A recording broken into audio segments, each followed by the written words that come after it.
오늘 본문의 말씀은 갈라디아서 5장의 말씀입니다. 갈라디아서 5장 19절로 21절까지 말씀을 우리 한 목소리로 다 같이 읽어가겠습니다. 갈라디아서 5장 19절로 21절까지의 말씀입니다. 같이 읽겠습니다. 시작입니다. 육체의 일은 분명하니 곧 음행과 더러운 것과 호색과 우상 숭배와 추슬과 원수 맺는 것과 분쟁과 시기와 분냄과 당 짓는 것과 분열함과 이단과 투기와 술 취함과 방탕함과 또 그와 같은 것들이라.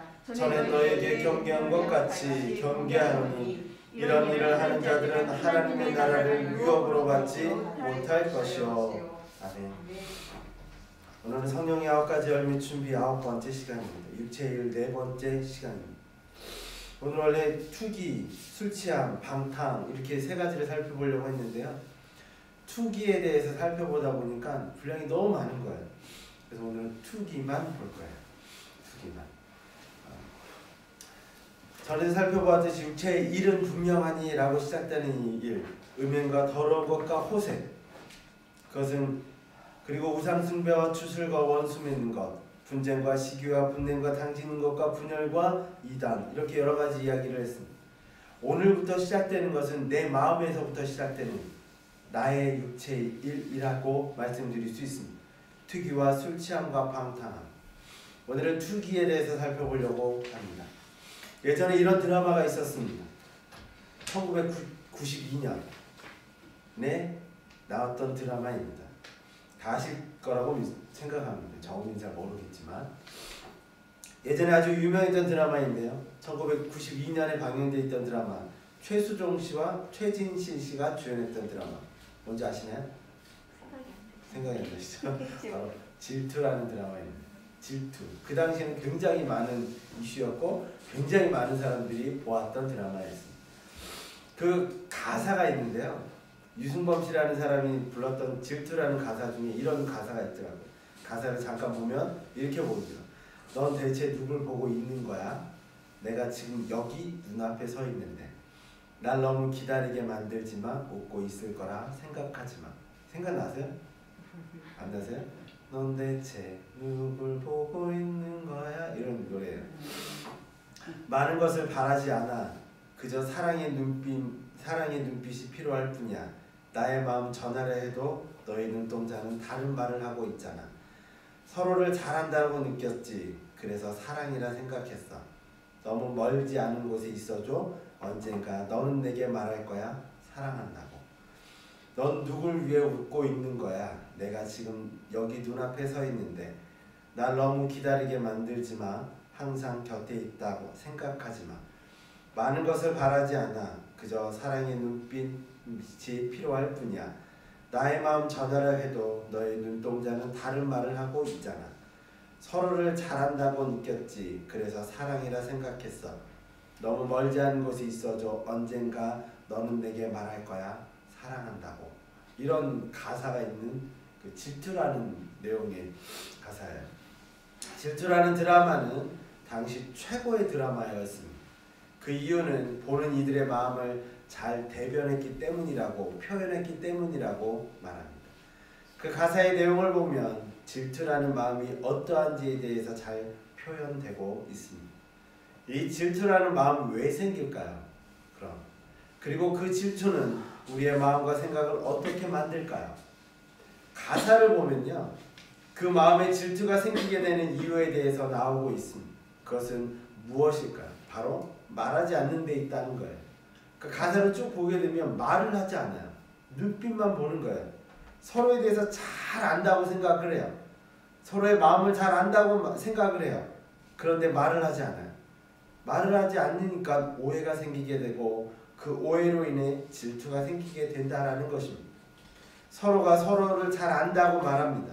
말을 하지 않고 그저 눈빛만 보고 있습니다. 눈동자가 자신에게 말한다고 생각을 해요. 눈동자를 보면 그 말이 들리나요? 잘 안 들리는데. 과연 그럴까요? 그저 눈빛만 바라보고 있다고 생각하면, 눈동자가 자신에게 말하고 있는다면 이런 눈동자의 말을 맞을 때도 있어요. 그런데 하지만 그 눈동자를 보면 상대방의 생각이 읽혀지나요?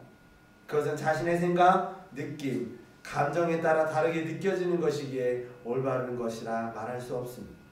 하지만 사람들은 그것을 진실이라고 믿습니다.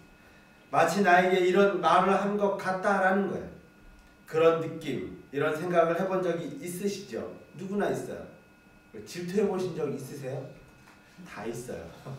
질투 안 해본 사람이 없어요. 누구나 다 해보았어요. 그리고 지금도 하고 있을 수도 있다는 거예요.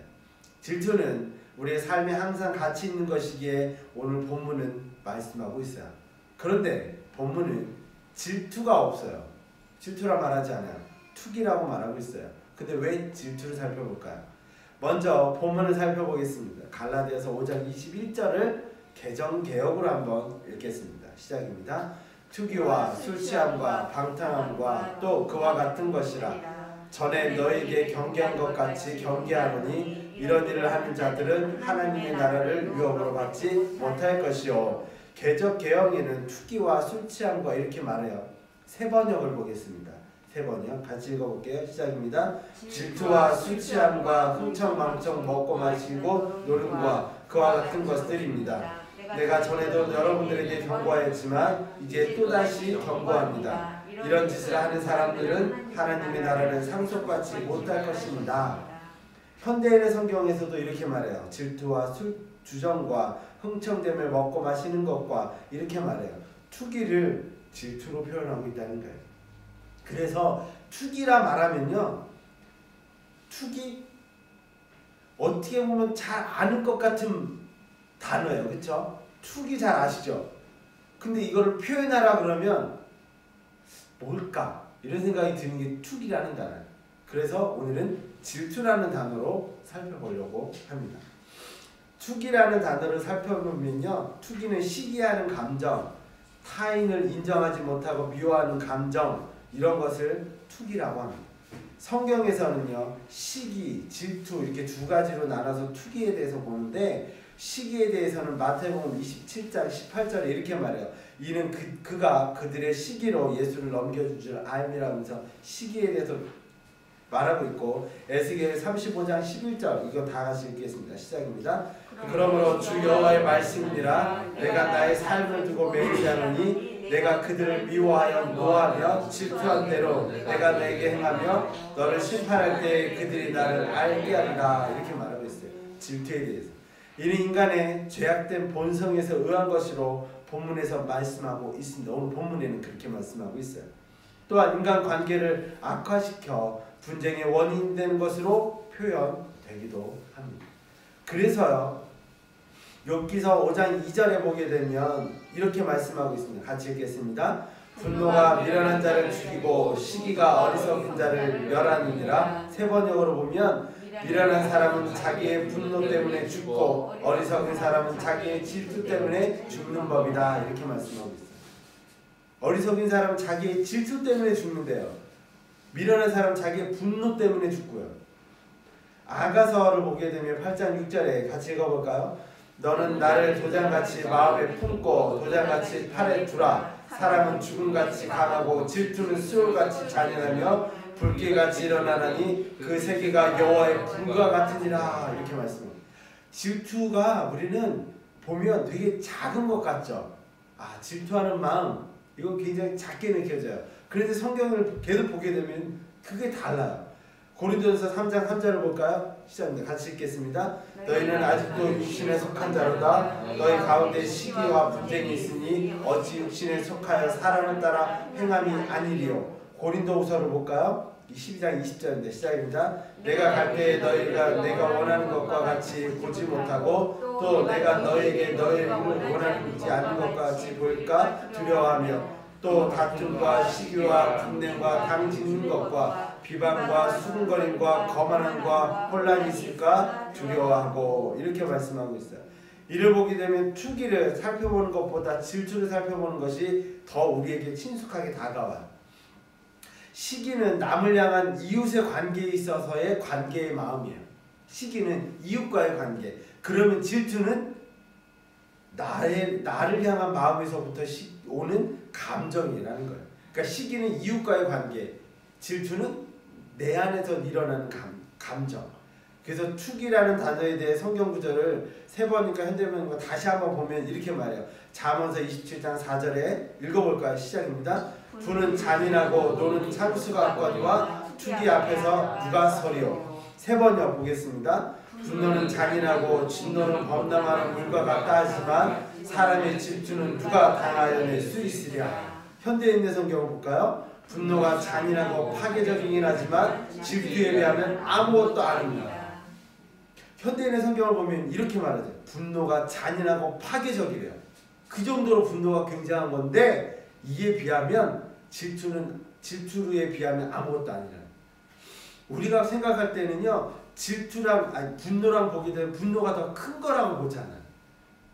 그런데 성경은 뭐라고 말하냐면 질투가 분노보다 더 큰 거라고 얘기한다는 거예요.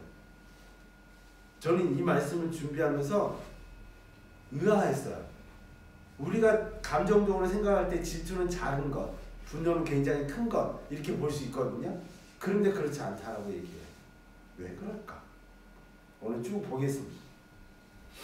여러분 질투와 분노를 이렇게 보게 되면 이렇게 결코 질투가 무시하고 넘어갈 것은 아니다라는 것들을 우리가 볼 수 있습니다. 하지만 예일대학의 심리학 교수 살로비 박사는요 이렇게 말해요. 미국의 범죄의 20%가 질투 때문에 생기는 행위다라고 말하고 있어요. 질투는 무서운 범죄 행위의 암적인 요인이라고 합니다. 암적인 요인이 뭐죠? 그 안에 있는 요인이라고 보는 거예요. 그런데 질투의 특성 중 하나가 자기와 관계없는 사람들에 대해서는 거의 질투를 하지 않는다는 거예요. 희한하죠? 질투는 또 분노는 그렇지 않아요. 그런데 분노는 나랑 관계없는 사람에게도 할 수 있지만 질투는 그렇지 않대요. 옷가게를 하는 사람이 어떤 농부가 농사를 잘해 거금을 벌었다고 해서 질투하지 않는다고 해요. 회사원이 같은 동네의 식료품점이 잘 된다고 해서 질투하지 않는다고 해요. 그러나 같은 분야에서 경쟁관계에 있을 때는 질투가 일어난다고 합니다. 뿐만 아니라 이 질투의 불길이 아주 가까운 인간관계 속에서 작용하기 시작하면서 더욱 그 불꽃이 사나워진다고 합니다. 이 질투는요. 부부관계, 애인관계, 친구관계에서 이 불꽃이 일어나면 반드시 화상을 입는 사람이 나오게 된다라고 말을 한다는 거예요. 질투하기 임상학 저술한 화이트라 박사는요. 이렇게 말해요. 이혼한 부부의 30%가 질투 때문에 갈라선다고 해요. 희한하죠. 그런데 질투의 10중 8구는 열등감에서 출발한다고 합니다. 자신의 결함을 질투로 바꾸는 사람들은 불행의 사람이 되고 분발의 동기로 바꾸는 사람은 행복한 사람이 될 수도 있다는 것을 잊지 말아야 할 것입니다. 질투는 한마디로 말씀드리면 남을 부러워하는 감정이라 표현할 수 있습니다. 또한 질투를 순우리말로 뭐라고 하는지 아세요? 뭐라 그럴까요? 순우리말. 네? 뭐라고 하셨죠? 맞습니다. 셈입니다. 셈. 근데 이 셈은요 또 두 가지로 나눠볼 수 있는데 이 셈은 시기에 가깝대요. 셈은. 그런데 질투는 어떤 셈에 가깝냐면 강셈에 가깝대요. 시기는 셈이라고 보면 질투는 강셈이라고 볼 수 있는 거예요. 강셈은 더 크다는 거예요. 강하다는 거예요. 그래서 질투가 시기보다 더 강력하다라고 말을 하기도 한다는 거예요. 시기도 그저 가벼운 부러움의 정도는 죄가 아니지만 그걸 이유로 타인을 증오하고 괴롭히면 죄악이 되는 것처럼 나이, 성별, 직업, 사회적 지위에 상관없이 불충적 다수에게 나타나게 되는 것이 시기인데 자존심이 낮은 사람일수록 질투심이 더 심해진다고 합니다. 그리고 정도를 넘어서면 질투가 증오로 바뀌게 되는 경우가 많다는 거예요. 그러기에 분노보다도 더 큰 질투를 가볍게 여겨서는 안 된다라고 말을 해요. 인생을 망가뜨리는 질투라는 이야기가 있어서 함께 나누려고 해요. 구전되는 유대인들의 민담인데요. 어느 날 천사가 한 여자에게 나타났습니다. 내가 너를 축복하겠다. 그리고 내가 원하는 친구 한 사람에게는 너에게 주는 축복보다 갑절의 축복을 주겠다. 이렇게 말을 한 거예요. 어떤 축복을 원하며 어떤 친구를 갑절의 축복을 주기를 원하는가? 라고 물어본 거예요. 여러분들이라면 어떻게 할까요? 천사가 나타나서 말을 해요. 너에게 축복을 줄 거야. 그리고 너가 말하는 그 친구에게는 갑절의 축복을 줄 거야. 이렇게 말하는 거야. 그러다 갑자기 그 여자의 머릿속에 축복이 아닌 평소에 질투하던 여자 친구가 생각이 난 거야. 질투하던 여자가 생각이 났어요. 그래서 그녀는 이렇게 대답했다고 해요. 천사님, 제게 주실 축복에 갑절이나 더 줄 사람이 있습니다. 그 얘기를 하고요. 그리고 제가 말하는 축복은 제 한쪽 눈이 머는 것입니다. 라고 말했다고 하는 거예요. 그러면 그 친구에게는 뭘 한다는 거예요? 두 쪽 눈이 멀게 해달라는 이야기예요.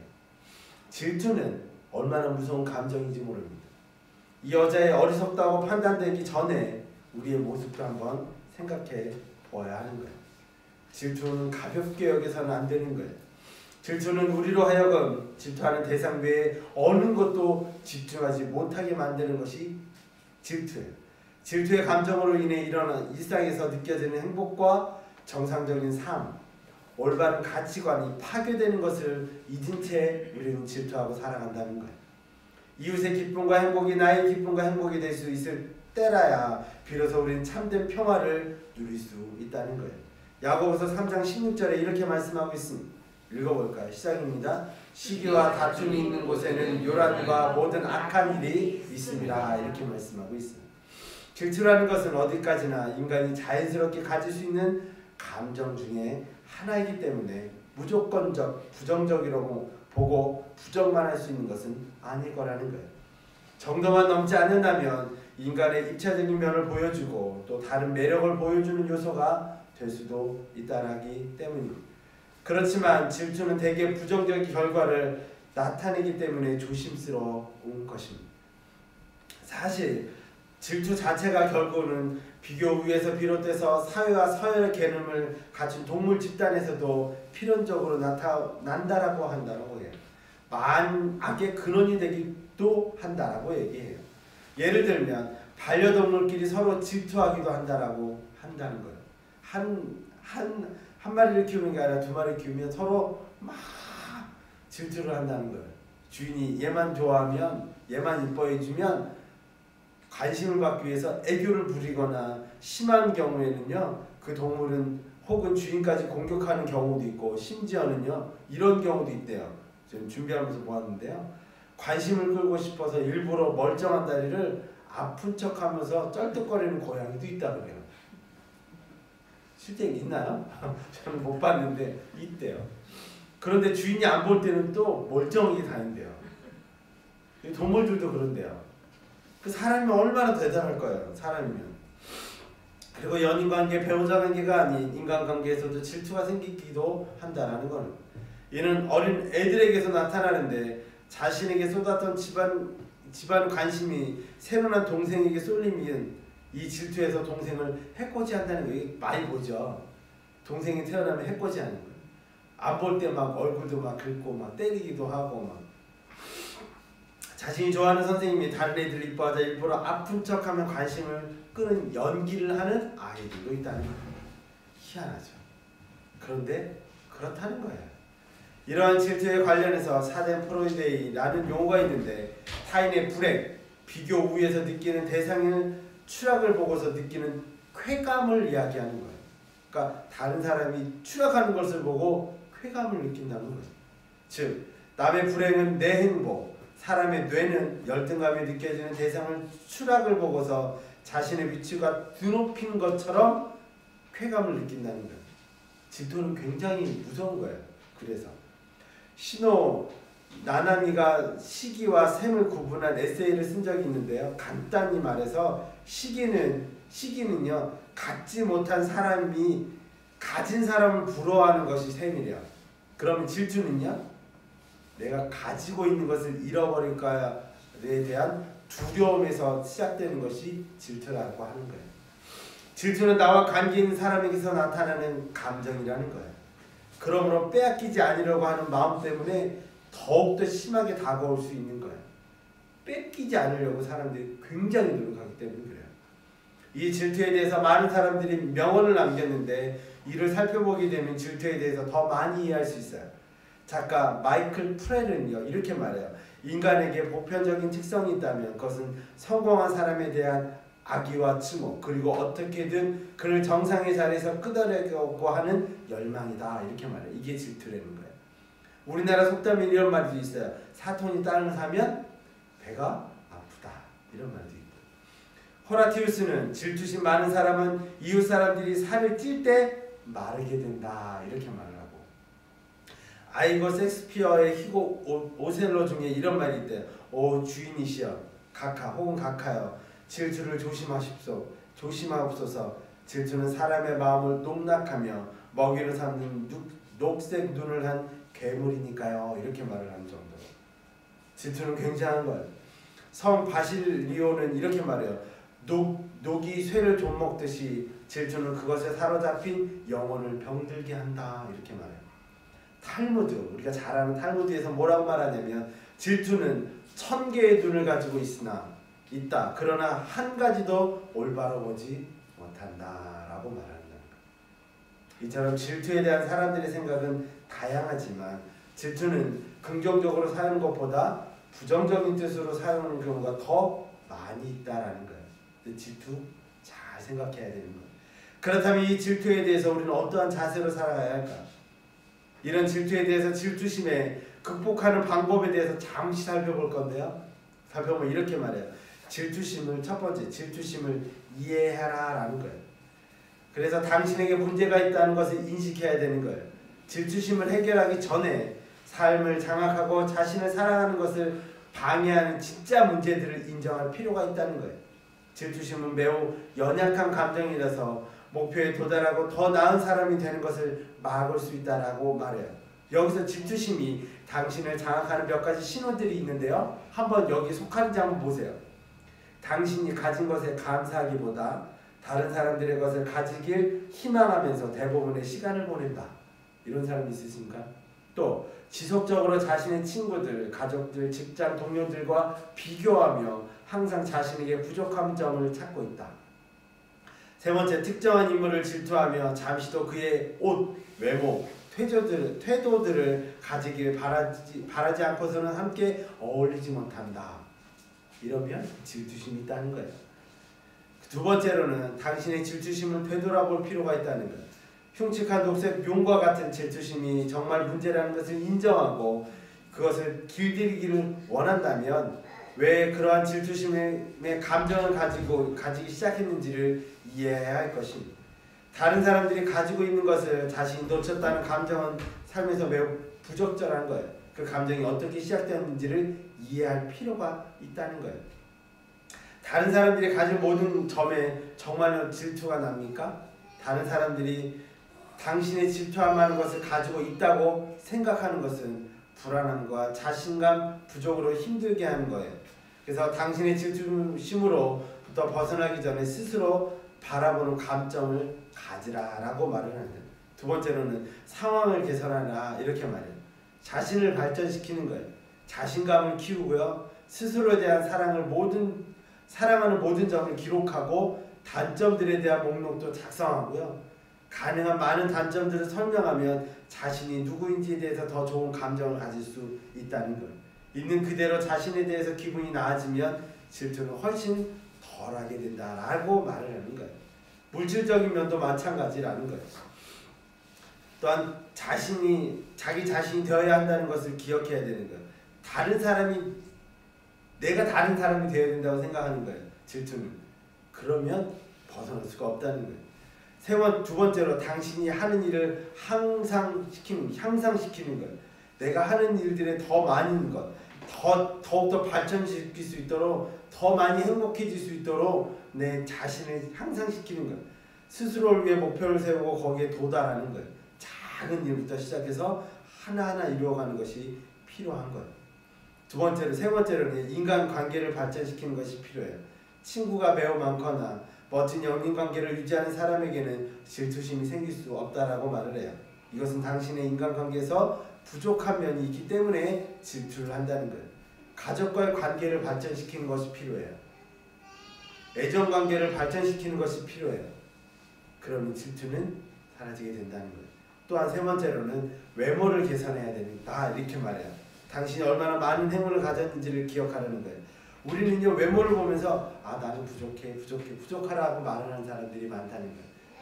그런데 객관적으로 사물을 보고 자신이 얼마나 운이 좋은 것인지 불가능하다는 거. 원할 때마다 우리는 내가 가지고 있는 것이 많다라는 것들을 느낄 필요가 있다는 거예요.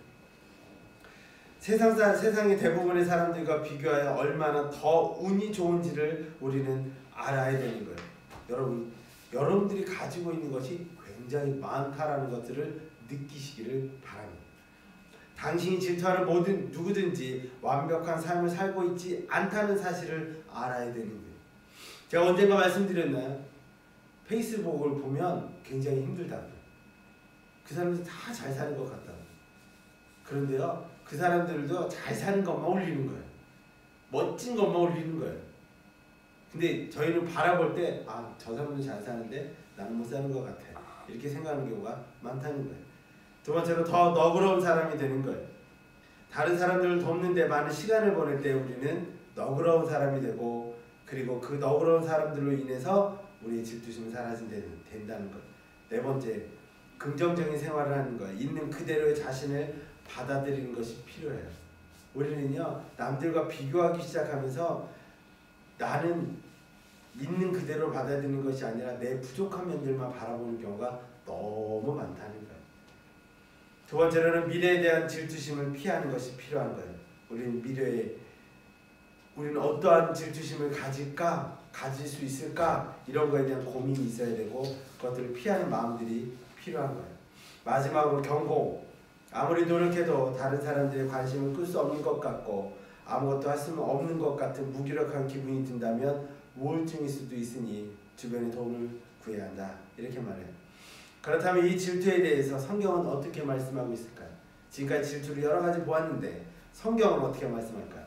많은 구절에서 질투에 대해서 말씀하고 있습니다. 그 많은 구절 중에 한 구절을 한번 읽겠습니다. 시편 73편 3절입니다. 시작입니다. 이는 내가 악인의 형통함을 보고 오만한 자를 질투하였음이로다. 아멘.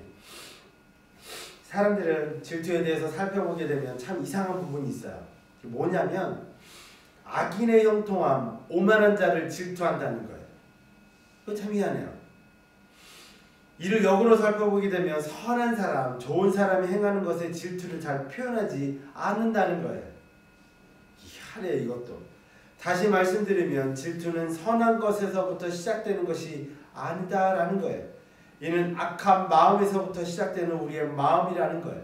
그래서 이 질투의 마음이 육체의 일로 표현된다는 것은 그 결과가 우리에게 좋지 않은 영향을 미치기 때문일 것입니다. 성경에 나타난 질투 시기에 대해서 살펴보게 되면 이렇게 말해요. 여러분들이 아는 이야기들이니까 잠깐 살펴보고 넘어갈 거예요. 창세기 4장 3절에서 8절에 보면 전에도 말씀 중에 드렸지만 가인이 동생 아벨의 제물을 하나님이 연락하셨으나 자기의 제물은 연락하지 아니하여서 시기함으로 아벨을 죽이는 사건이 일어나게 됩니다. 시기에서 죽이는 사건. 또한 창세기 16장 4절에서 6절에 보면 아브라함의 아내 사레가 여종 하갈이 먼저 잉태하여 자기를 멸시하자 이를 시기하여 하갈을 학대함으로 하갈을 결국 도망가게 만들기도 합니다. 또한 창세기 30장 1절에서 15절에 보게 되면 야곱의 처 라헬과 레아가 서로 시기해요. 또한 질투해요. 이 여종들을 야곱과 동침하게 만들어야 돼요. 자기의 여종들을 또 동침하게 만들어서 결국 몇 명을 낳는다고? 12명의 자녀를 낳게 되죠. 또한 창세기 37장 4절에서 11절에 보게 되면 어떤 질투가 나오냐면 어떤 시기가 나오냐면 요셉의 형들이 아비가 요셉을 그들보다 더 사랑하는 거는 알고요. 시기하여 애굽의 종으로 요셉을 팔게도 돼요.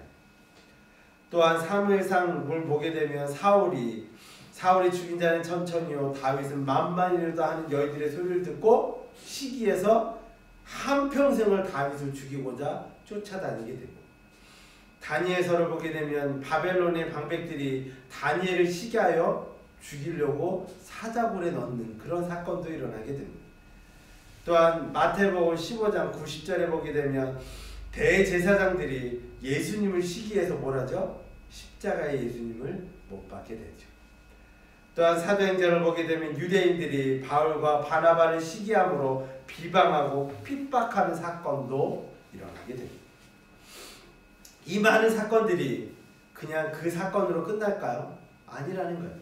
우리에게도 동일하게 나타날 수 있는 감정들이라는 사실을 우리는 기억해야 돼요.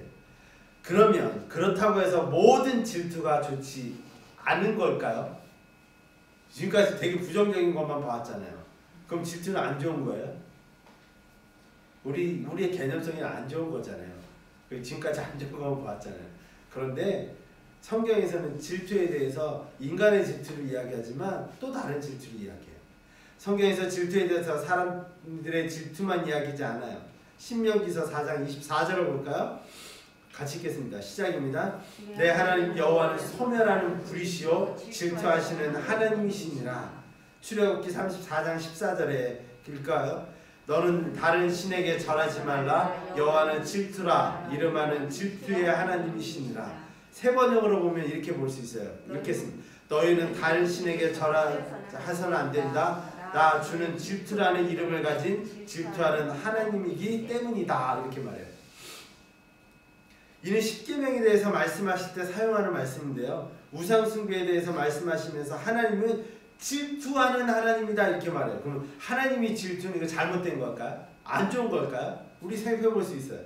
신명기서 4장 23절에 보게 되면 이렇게 말씀하고 있죠. 읽겠습니다. 시작입니다. 너희는 스스로 삼가 너희 하나님 여호와께서 너희와 세우신 언약을 잊지 말고 내 하나님 여호와께서 금하신 어떤 형상의 우상도 조각하지 말라 이렇게 말씀하고 있어요. 하나님이 아닌 다른 우상을 섬기는 일에 대해서 하나님께서는 질투하시는 하나님으로 말씀하고 있어요. 더 나아가 하나님 뭐라고 그러죠? 질투라는 이름을 가진 자 하나님 이렇게 말을 하고 있다는 거예요. 그 이유가 무엇일까요? 하나님도 사람들처럼 질투하는 것일까요? 이런 부분이 아니기 때문에 말씀하고 있지 않을까요? 하나님의 질투는 사람들이 질투하는 다른 무엇인가 있기 때문에 이렇게 말씀하고 있지 않을까요? 이 질투는 하나님 편에서 자신이 창조한 인간을 향한 사랑, 아가페에서부터 시작되는 사랑에부터 시작되는 질투이기 때문에 사람들의 질투와는 조금은 다른 질투라는 거예요. 사람들의 질투는 자신의 욕망을 채우기 위한 질투, 내 것을 지키기 위한 질투, 내 것에서부터 시작되는 질투라고 보면 질투라고 볼 수 있어요. 이 질투는 우상을 섬기는 인간들을 향한 하나님의 사랑의 표현으로부터의 질투라는 거예요. 좀 달라요. 우상을 만들어 섬기는 사람들, 자신의 신에게 절하는 사람들을 향해서 간절한 마음으로 말씀하시는 거예요. 우상, 다른 신에게 가는 이들은 결국 마지막 결과, 그 결과가 어떻게 되냐는 거예요. 그거를 하나님이 잘 아시기 때문에 하나님은 질투의 하나님이다 라고 말씀하는 거예요. 하나님은 질투하시는 하나님을 표현하시면서 그의 사랑을 나타내시는 거예요. 요한계시록 21장 8절을 우리 다 같이 읽겠습니다. 시작입니다. 그러나 두려워하는 자들과 믿지 않는 자들과 흉악한 자들과 살인하는 자들과 음행하는 자들과 점술가들과 우상숭배자들과 거짓말하는 모든 자들은 불과 유황으로 타는 못에 던져지리니 이것이 둘째 사망이니라 이렇게 말씀하고 있어요. 하나님은요 사망으로 달려가는 사람들을 향한 하나님은 질투한다 이렇게 말을 하는 거예요. 하나님을 믿는 자, 하나님을 사랑하는 자, 하나님의 사랑 안에 있어야 하는 사람들이 하나님 편에서 볼 때 그들이 어디로 달려가냐면 사망으로 달려가고 있는 거예요. 그래서 하나님은 질투하는 하나님, 내 안에 있어야 되는데 내 안에 있지 아니하고 다른 곳으로 가고 사망으로 달려가는 이들을 향한 하나님의 사랑의 질투라는 거예요. 선한 질투. 이 질투가 사랑으로 만약에요 이 질투라고 표현되지 않고 하나님을 사랑으로만 표현된다면 어떨까요? 방금 질투의 하나님이라고 표현되지 아니하고 사랑의 하나님이라고만 표현된다면 어떨까요? 이를 받아들이는 사람들, 그러니까 우리가 받아들이는 사람들은 사랑이기에 모든 것을 용서하고 모든 것을 받아주시지라고 생각할 거예요. 그 우상을 섬기고 다른 신에게 절하며 살아갈 거예요. 그래서 하나님의 속성을 의의 하나님이면서 사랑의 하나님으로 표현하는 거예요. 의의 하나님 또한 사랑의 하나님의 한 표현이기 때문일 거예요. 이를 다르게 표현하는 것은 인간 편에서 이해할 수 없는 것이기 때문에 만약에 사랑으로만 표현하면 사람들이 이렇게 말할 거예요. 베드로전서 4장 8절에 이렇게 말씀하고 있어요. 같이 읽어볼까? 시작입니다. 무엇보다도 뜨겁게 서로 사랑할지니 사랑은 허다한 죄를 덮느니라. 맞아요. 사랑은 허다한 모든 죄를 덮어요. 어떠한 잘못을 범했을지라도 하나님은 이 모든 것을 허다한 죄를 덮는 이 사랑으로 우리를 사랑하세요. 믿으십니까? 맞아요. 사랑하셔요. 그런데 우리에게 하나님이 그냥 사랑으로만 다가오시고 사랑으로만 말씀하신다면 어떨까요? 이 말씀을 가지고 본다면 사랑은 허다한 죄, 모든 죄를 덮는다고 말해요. 이것이 사랑일까요? 모든 것을 용서하고 모든 것을 이해해주고 어떤 일이라도 덮어주는 것, 이것이 사랑일까요? 그것은 아닐 거라는 거예요. 하지만 그것이 전부는 아닐 거예요. 사랑은 잘못된 길로 가는 것을 그냥 덮어주는 것이 아니에요. 그때는 책찍을 들어야 할 것이고 그래서 바른 길로 가게 하는 것이 사랑일 거예요. 하나님을 떠난 사람을 향한, 하나님의 이름을 저버리는 사람을 향한 이들을 위해 하나님께서는 질투하시는 하나님이다라고 말씀하는 거예요. 그래서 하나님은 질투라고 말하면 사람들은 그 단어로 하나님을 더 잘 이해할 수 있기 때문에 질투라고 말하는 거예요. 이것을 그냥 사랑으로 표현할 수도 있어요. 그런데 하나님 왜 성경에서 질투하는 하나님, 질투라 이야기하는 하나님이라고 표현하냐면 그래야 사람들이 이해할 수 있기 때문에 질투라고 표현하는 거예요. 그냥 사랑으로 표현해도 참 좋은데 그렇게 표현하지 않고 질투라고 표현하시는 거예요. 우리 또한 하나님의 선한 질투의 마음을 잘 알아야 합니다. 그래서 우리 주변에 있는 나와 관계 있는 많은 사람들을 바라보면서 질투해야 한다는 거예요. 이 질투, 여기서 이제 결론적인 질투는 선한 질투를 말씀드리는 거예요. 하나님의 질투가 되어야 한다고 말씀드리는 거예요. 다시 말하면 하나님의 길로 가지 아니하고 멸망 사망의 길로 가는 모든 이들을 향한 질투의 마음이 여러분들에게, 저에게 있어야 한다라고 말씀드리는 거예요. 그들을 향한 질투로 그들이 하나님의 곁으로 오기를 간절히 바라는 질투가 되어야 한다는 거예요. 다시 찾는 그 질투, 이 선한 질투가 우리에게 복음을 전하는 힘이 되어야 하고 많은 사람들이 여러분들을 통해 하나님의 곁으로 돌아오게 하는 하나님의 사역에 쓰여지기를, 그 질투가 되기를. 그래서 오늘 질투를 살펴보는 거예요. 그냥 질투를 그냥 질투만 살펴보면요 그냥 부정적으로 끝나고 이 질투를 하면 안 되는 것이고 이렇게 끝나는 것이지만 하나님의 질투, 왜 하나님은 질투의 하나님이라고 이야기하는지, 그리고 그 질투의 하나님을 우리가 어떻게 보아야 하는 것인지를 우리는 항상 기억해야 된다는 거예요. 질투, 선한 질투도 있다는 거예요.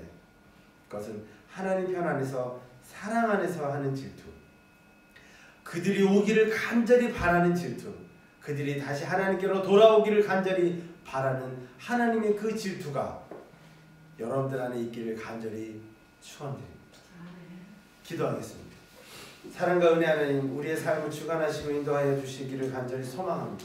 우리가 아버지께 한 걸음 한 걸음 걸어갈 때마다 기쁨이 행복이 넘쳐나기를 간절히 소망하고 우리에게 선한 질투, 하나님의 질투가 우리 안에 있게 하여 주시옵소서. 그러므로 믿지 않는 모든 이들, 그리고 믿었지만 하나님께로 가지 못했던 많은 이들을 우리가 그들에게 복음을 전하고 그들에게 하나님의 사랑을 알려서 그들이 온전히 하나님의 곁으로 하나님의 역사 가운데로 돌아오기를 우리를 통해서 이루어 주시옵소서. 오늘은 아버지께 맡겼고 예수 그리스도 이름으로 기도드리옵나이다.